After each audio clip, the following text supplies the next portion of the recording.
Hello, and welcome to this special weekday Motor Trade Radio podcast, powered by Motors and Cazoo, with Philip Nothard and Curtis Hutchinson, bringing you all the chatter that matters.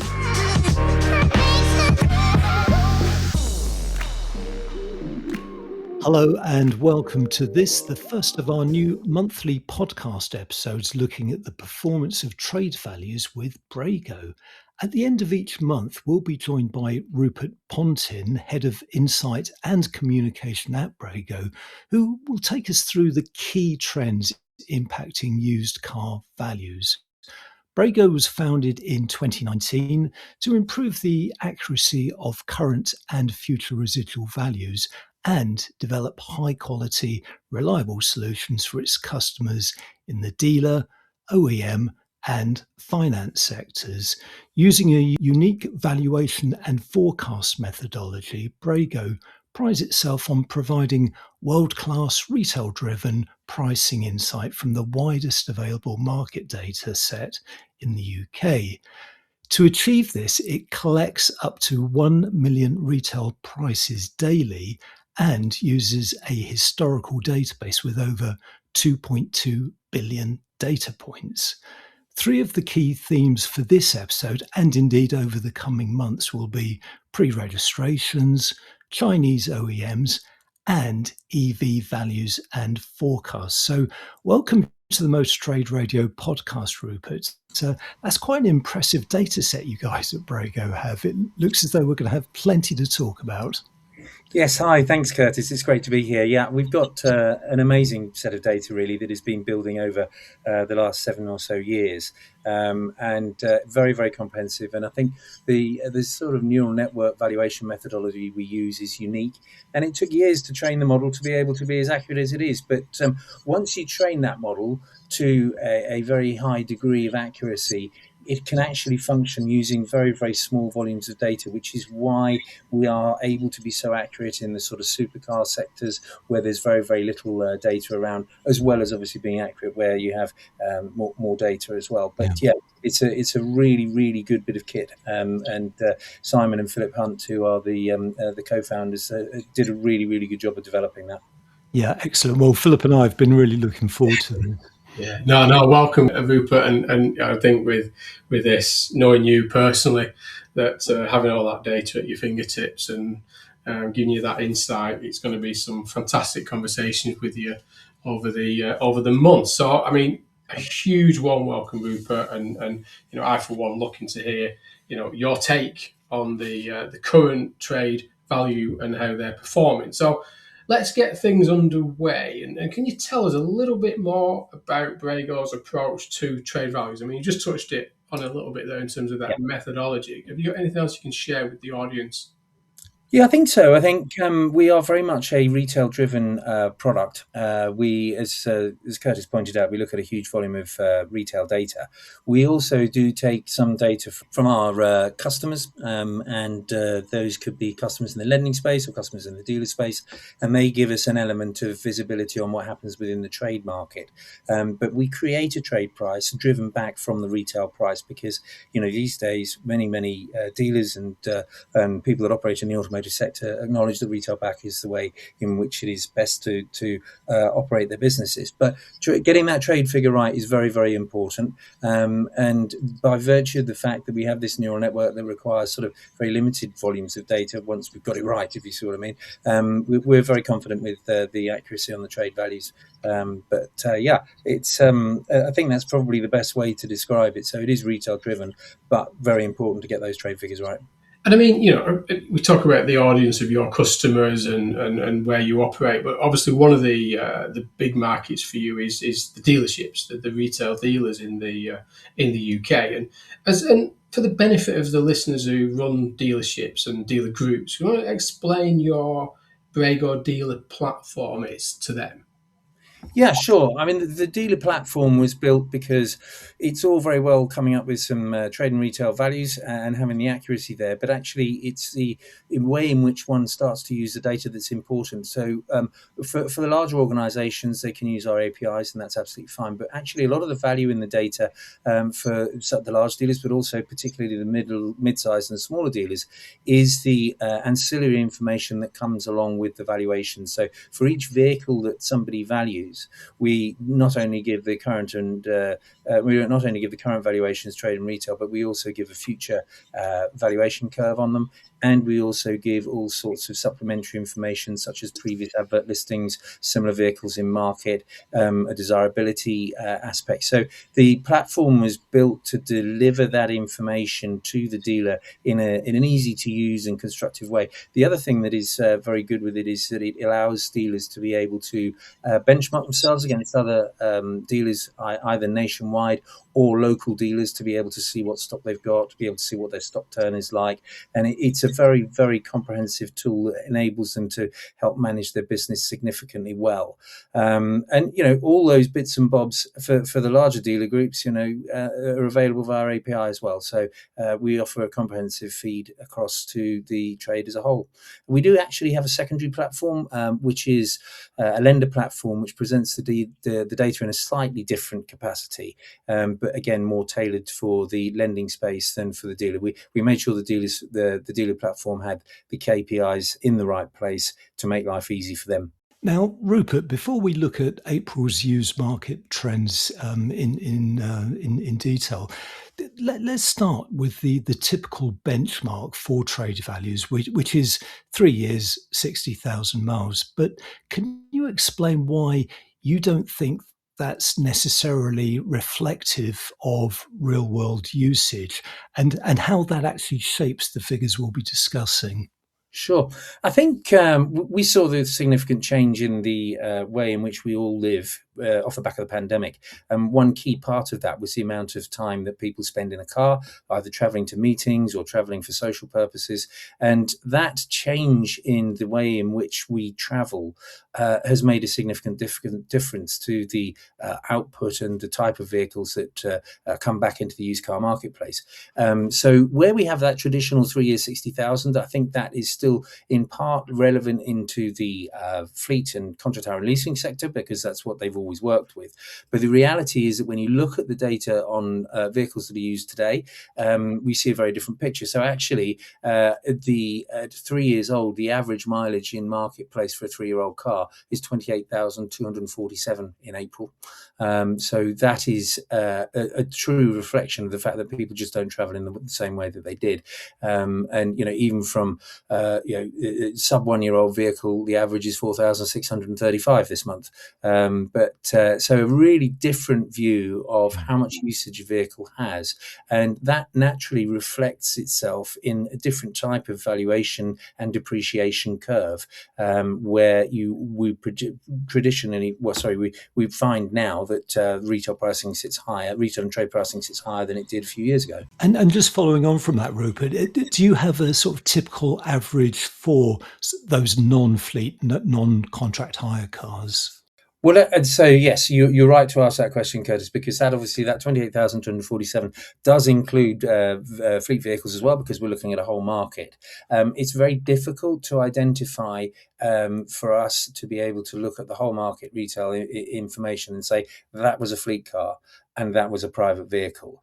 But I think I would guide us back to the point that we're now in a situation where we have around 50% new sales to private customers and 50% to trade to business customers. That has changed a little bit since the pandemic. We were higher with retail registrations for a while, but the honest answer is I can't give you a direct answer to that question, because it's very difficult to identify those vehicles.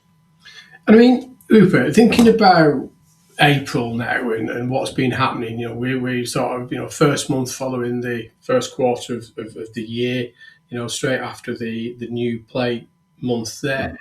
And drilling down a little bit specifically now in terms of what your data is showing you, and particularly if we think firstly, thinking about that the used car sales volumes, used cars by sector, and Yeah. the big one that everybody wants to talk about is by fuel type, particularly now with the Middle East conflict and the prices at the pumps. Do you want to talk through what your data's been showing you for the month of April for the listeners? Yeah, you've cut straight to the chase there.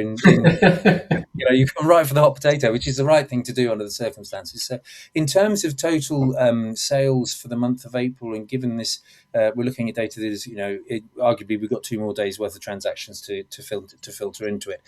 We've seen quite a drop off in the number of sales. So, we've seen a decline of around 17% month on month. So we've seen quite a big drop there, which was a bit of a surprise in some respects. But if you start to think about the position economically and from a cost of living perspective, I think it's quite a scary place for the consumer at the moment. So perhaps we should be considering ourselves lucky to see a 17% drop. But that's certainly what we see in terms of sold volumes. When you look at the number of listings, advert listings that we see in the marketplace, we've seen a drop of 4.6% in terms of advert listings. So a very, very different picture. So there's more vehicles that are available for sale at the moment. Now, you asked me there specifically about what's happened in terms of sale data by fuel type. The key thing, I guess, was to identify what's going on with the non-fossil fuel vehicles, particularly battery electric vehicles. So in terms of the month-on-month change in sales, there was an increase of just over 1% in the volume of EVs that were sold, which is probably a little bit less than I expected. And when we look at hybrid saw an increase of 0.25%. But again, I am saying that there is a couple more days worth of data to come in here. But it's important to take an apples for apples comparison. So in total, battery electric vehicle sales were at 9.64% of the total sale volume for the month. Whereas hybrid were at 6.73, plug-in hybrid at 4%. So, an increase for sure, but perhaps less than we've seen in some of the press. And I suppose on that, then, do you feel that the current climate, should we say, the economic and geopolitical climate, you think that's having more an influence on overall transactional activity rather than by fuel type? I think it is. I think it absolutely is. I think that people are spooked at the moment. The last set of I'm just about to do the next set of economic indicators, but we've seen the rate of inflation slightly increase. I think that we're going to see that come up significantly more in coming months. We are at a position where, as we record, they haven't announced what the bank base rate is going to do, but they're expecting it to stay where it is. The consumer confidence has dipped. A litre of petrol is now £1.59p a litre. Go back 6 weeks before the start of the war, that was £1.34. So I think the consumer is seeing quite an increase in their cost of living, and I think it's just making them a little bit reticent to spend on big ticket items. Now, we also report and look at the leisure market as well, so holiday homes, touring caravans, motorhomes and campers, and we're seeing a similar sort of pattern there. What worries me perhaps for the rest of the economy is that, traditionally speaking, the auto sector and the leisure sector, they tend to be more resilient to circumstances like this. So if we're seeing this kind of drop in our marketplaces, I worry about what we might see in the rest of the economy. But it is a very, very delicate time, I think. I mean, that's a key point that you've made there in terms of those different sectors. And I know for the listeners, as we sort of have these monthly catch-ups, that you do look at lots of different sectors, and it gives you a quite a unique view of the entire marketplace of what's moving and what's changing in different sectors. Yes, it does. So we do. We also do motorcycles and LCVs, and in the background we work with other data sets relating to products that we don't actually produce as yet. But it certainly helps us to see a complete view of what goes on in the marketplace across different retail territories. And Rupert, from your research for the month, can you take us through what trends you've seen in average sale price, days to sell, and also days to sell by fuel type? Sure. Yes, I can. So, if we're talking about, we'll start with days to sale, just purely because that's to hand at the moment. So, days to sale overall for the month at 37.2, which is pretty much the same as it was the previous month. And I was a little bit surprised by that, given that we'd seen this, tail off in the number of sales. Where we look at it by fuel type, we've actually seen a drop of just about 1 day for battery electric vehicles, which puts them at 40.3 days to sale. Now, what is interesting is that over the last couple of months, the battery electric vehicles, the rate of sale has slowed slightly. So a few months ago, they were at the same level as, and in fact, for a couple of months, they were ahead of, they were selling quicker than the market as a whole, certainly petrol vehicles, but it's slowed down now. So the direct comparison there for petrol in April was 36.1 days and electric vehicles 40.3 days. So we've now got this gap that's opened up. And I think that is a reflection of the quantity of battery electric vehicles that are coming into the marketplace, and also there is a division here, which we can see by querying the data in more detail, where the older cars with the lower ranges are the ones that are sticking about, and they are having an impact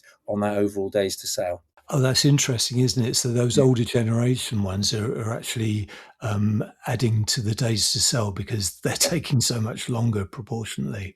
They are. The only way to really shift them quickly is to start thinking about dropping the retail price significantly and just making them, forcing the issue and making them just too much good value for money for people to ignore.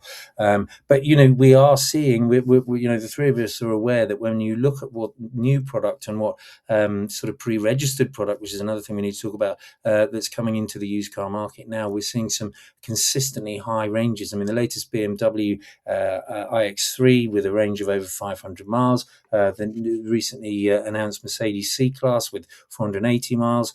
As those come back to the marketplace, when you're looking at something that's got 120 to 200 miles, the only way that car finds a home is if you're dealing with it from a price perspective, and they will hang around, which is what's happening here. Well, Rupert, thanks for setting the scene on how values have performed over the course of April. It's always a significant month, isn't it? Because it's hot on the heels of the March plate change and the churn created by the new plate. So some useful insights there on used car price trends and used car sales volumes across the dealer network. We'll be back with more of Brego's trade value trends from Rupert after the break. You're listening to all the chatter that matters on this special weekday episode of Motor Trade Radio, powered by Motors and Cazoo.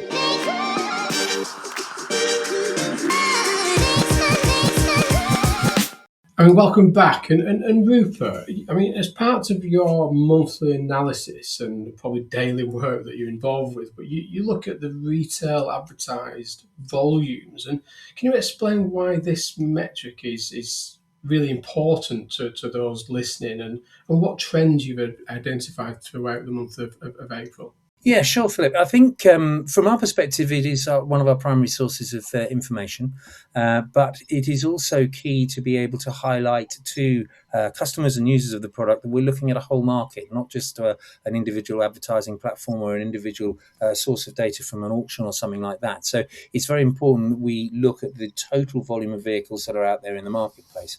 The other side of it, of course, is that in looking at that, you start to be able to drive some metrics around, for example, let's say April, on average, there were 862,904 cars advertised over the course of the month.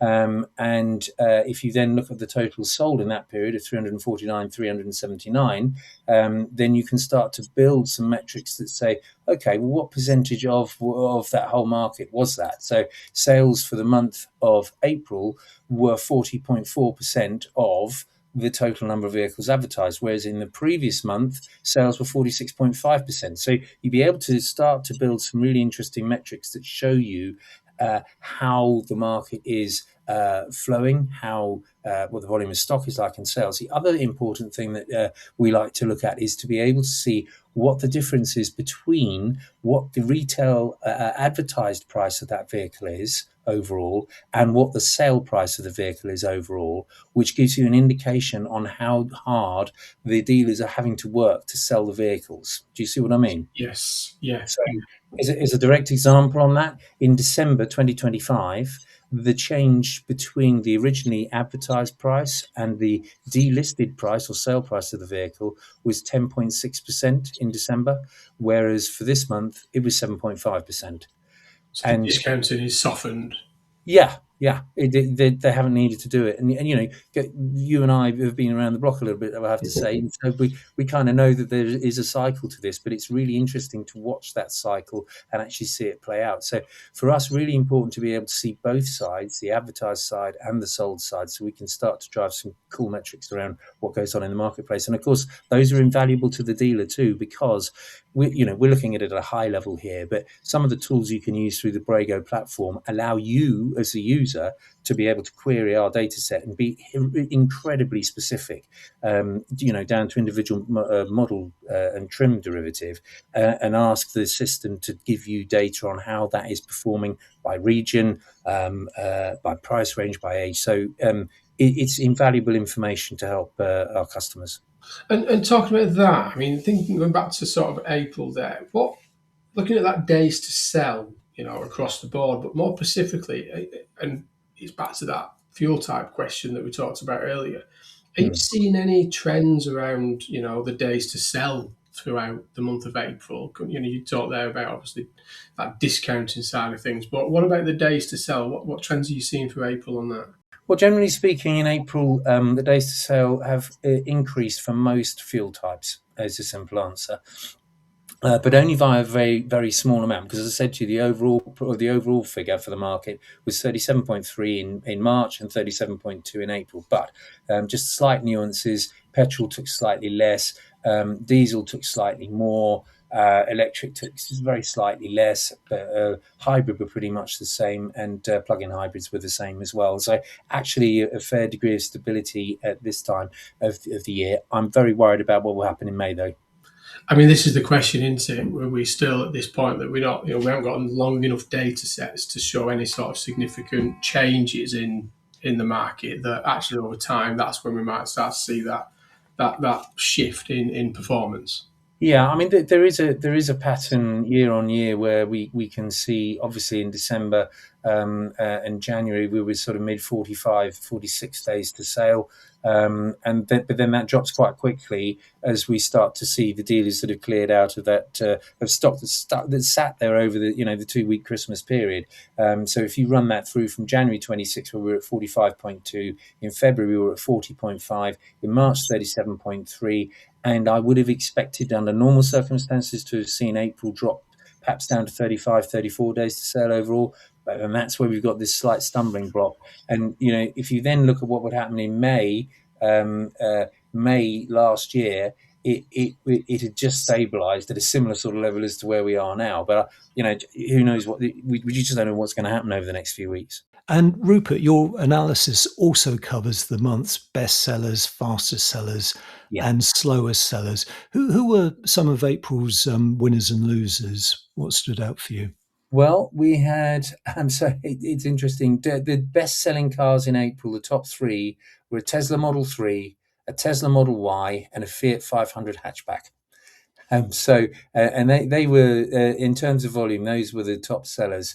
And in terms of market share, the Tesla Model 3 took an overall 0.3% market share. The Model Y was slightly behind at 0.26, and the Fiat 500 at 0.26. The Tesla Model Y was 0.27. So those were your best-selling cars. When you come to the fastest-selling cars, this is also interesting because we're back into slightly different. A lot of them are electric, to be fair. In that top 10, 1, 2, 3, 4, 5. Tesla had 5 models. They took first and second place with the Tesla Model Y rear-wheel drive at 19.5 days to sale, the Tesla Model Y long range at 22.7 days to sale, and then we had MG ZS at 25.1 days to sell. So it is interesting at the moment that the number of models, fastest selling models that are either hybrid or electric, which I find fascinating. If we're talking about the top 10 slowest cars, and this is for vehicles that sold in more with a volume of more than 10 units, because lots of cars can sell slowly at sort of 1 and 2 in sort of volumes of 1 and 2. But the slowest selling car was the Honda CR-V Estate 2-litre PHEV Advanced Tech. And that took an average 100.8 days to sell, with an average sale price of 36,727. Yeah, I was quite surprised by that, actually, if I'm honest with you. The dealer that might be listening might not be. Well, you could absolutely, those who have got those in stock. If I poke around in Brego Insight in the platform, I can identify who's got them. So they're not a very good customer. They obviously need to become one, don't they? Yeah, they do. I think for me in this list, there were a couple of surprises or maybe slight red flags for me, and that was that in that top 10 there are 2 Volvo EX30 models. Now, we quite often see month on month that the Volvo EX30 do fall into this slowest selling category, or they fall into the highest volume of pre-reg cars. Now, I think for me, it just says, what's going on with the EX30 here? Why are they struggling so much? But I thought I'd just highlight that as an oddity within the data as far as I was concerned. That is interesting because it's still a relatively new car. So, I take your point on the pre-raters there. So, I mean, Rupert, for me, fascinating. I'm really looking forward to, these future market reviews with you and the data that you've got access and at your fingertips.